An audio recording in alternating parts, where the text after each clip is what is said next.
السلام علیکم ورحمۃ اللہ وبرکاتہ نحمدہ و نصلی علی رسول الکریم اما بعد۔ رسول اللہ صلی اللہ علیہ وسلم نے فرمایا، قیامت کا دن ہوگا تو مومن بھی پچھتائیں گے اور برے لوگ بھی پچھتائیں گے۔ صحابہ حیران ہوئے کہ یا رسول اللہ، برے لوگوں کا پچھتانا تو سمجھ آتا ہے، لیکن جو نیک ہیں، مومن ہیں، وہ کیوں پچھتائیں گے؟ تو نبی صلی اللہ علیہ وسلم نے فرمایا کہ قیامت کے دن جب وہ نیک اعمال کا اجر و ثواب دیکھیں گے تو وہ خواہش کریں گے کاش کہ ہم فلاں کام بھی کر لیتے، فلاں کام بھی کر لیتے، یعنی وہ خواہش کریں گے کاش کہ ہم نمازیں پڑھتے، ہم نوافل پڑھتے، ہم اشراق پڑھتے، ہم تہجدیں پڑھتے، قرآن پڑھتے، ذکر و اذکار کرتے، ہم اللہ کے راستے میں جہاد کرتے، ہم حلال کھاتے، اس طرح اور جو دوسرے اعمال کا اجر و ثواب دیکھیں گے تو وہ ایسے ہوگا۔ تو اس کی مثال ایسے ہی ہے کہ جس طرح دنیا کے اندر انسان کے پاس جس قدر روپے پیسے زیادہ ہوتے ہیں تو وہ دنیا کی چیزیں زیادہ خرید سکتا ہے اور وہ زیادہ سے زیادہ مال اکٹھا کرتا ہے۔ تو اسی طرح جو آخرت کے اندر جو آخرت کا مال ہے وہ نیکیاں ہیں، جس کے بعد جس کے پاس جس قدر زیادہ نیکیاں ہوں گی اسی قدر اس کے جنت میں درجات بلند ہوں گے۔ لیکن اس کی ایک شرط ہے، وہ یہ کہ آدمی کو پہچان ہو کہ اس چیز سے آتا کیا ہے۔ ایک آدمی اس کو سونے کی پہچان ہے، روپے پیسے کی پہچان ہے، ڈالر اور ریال کی اور اس طرح کی تمام اچھی چیزوں کی پہچان ہے۔ جب اسے پہچان ہوتی ہے پھر اسے اہمیت بھی نظر آتی ہے تو وہ اس کو حاصل کرنے کی کوشش کرتا ہے۔ دیکھو نا، انسانوں کو پتہ نا کہ روپے کی اتنی چیزیں آتی ہیں، وہ دن رات اس کے لیے محنت کرتے ہیں، اس کو پتہ ہے کہ سونا قیمتی ہے اور اس کو بڑی محنت سے حاصل کرتے ہیں، ڈالر پاؤنڈ اور اس طرح یہ بڑی قیمتی چیزیں۔ جس کو پہچان ہے وہ اس کو اکٹھا کرتا ہے، اور جس کو پہچان نہیں ہے وہ کہتا ہے، سونے کو کہتا ہے چھوڑو جی، یہ تو لوہا ہے، یہ تو لوہا ہے، اس کا کیا کرنا ہے۔ یہ کرنسی کو کہتا ہے یہ تو جناب کاغذ کے ٹکڑے ہیں، ان کا کیا کرنا ہے۔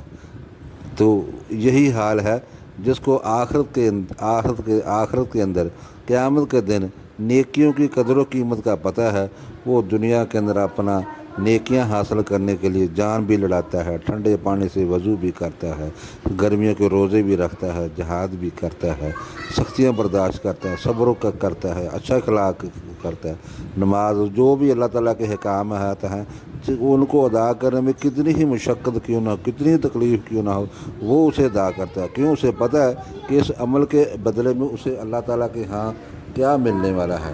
جب وہ اس قسم کی محنت کرتا ہے تو پھر وہ اللہ اس کے محنت کا پھل دیتا ہے۔ اور اسی طرح جس بندے کو پہچان نہیں ہے تو وہ یہی کہتا ہے، چھوڑیں جی، قرآن مجید پڑھنے سے کیا ملتا ہے، فلاں بندہ ہے اس کو 50 سال ہو گئے نمازیں، کیا ملا اسے؟ کیا تو نے نمازوں کو روپے سے تولا؟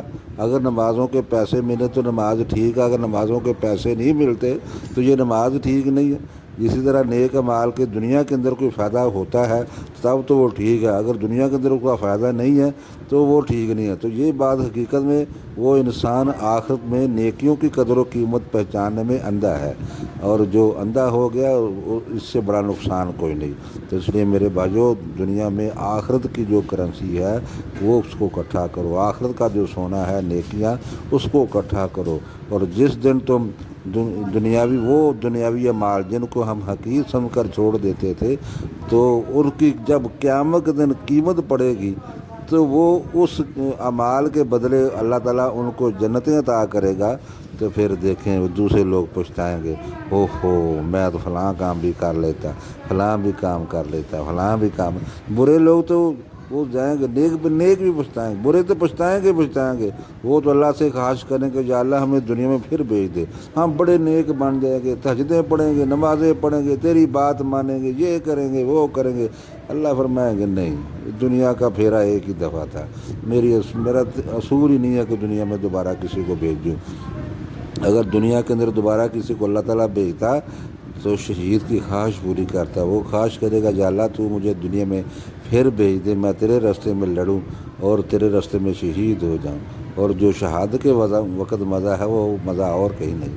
تو اس لیے میرے بھائیو، دنیا کے اندر رہتے ہوئے ہمیں ایسے اعمال کرنے چاہیے جس سے ہمیں ہمیشہ ہمیشہ کی جنت مل سکے، جس کے اندر انسان کو ایسی نعمتیں عطا کی جائیں گی جس کا اس نے کبھی سوچا ہی نہیں۔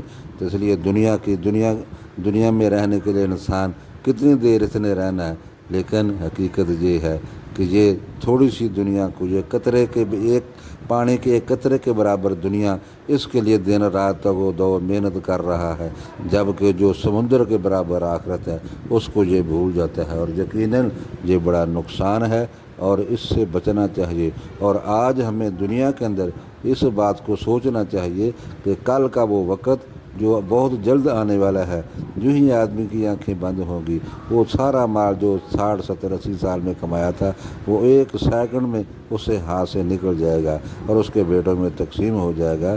تو یقیناً اس کا عمل ہی اس کے ساتھ رہے گا۔